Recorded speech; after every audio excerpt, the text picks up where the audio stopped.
If your home is sitting on the market in Rancho Cucamonga or anywhere in the Inland Empire and not selling, there's usually a pretty good reason. Yes, and most of it comes down to a few key factors that really can be fixed. So Steve, what do you think are the biggest reasons that a home doesn't sell in today's market? Well, here's what I'm seeing to be the biggest problems. Let's call them the 3 Ps.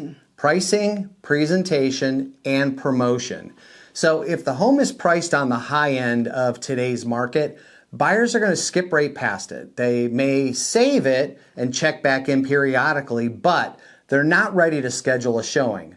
Buyers are waiting for deals, meaning how long are you willing to go to sell your home? What's included in the purchase? And they're expecting a lot more when paying $500,000 or more for a home. Right, and we are seeing that a lot right now.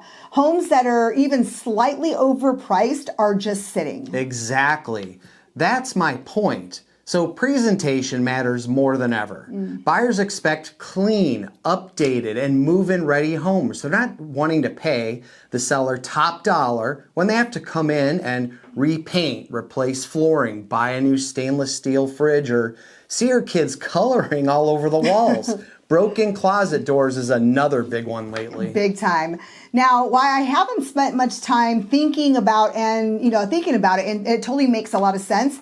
There is what you're calling promotion, and that really is strong online exposure that buyers are not even seeing it. Yeah, so the days of real estate agents getting away with, let's say, just posting the listing on the MLS and counting on the syndication deals to gain exposure, they're not clearly understanding the importance of promotion. Now the market's shifted and strategy, it really matters more than ever.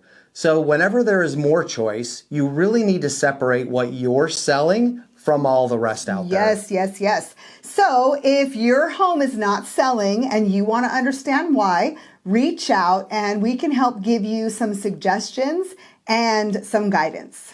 Homes by Jen and Steve.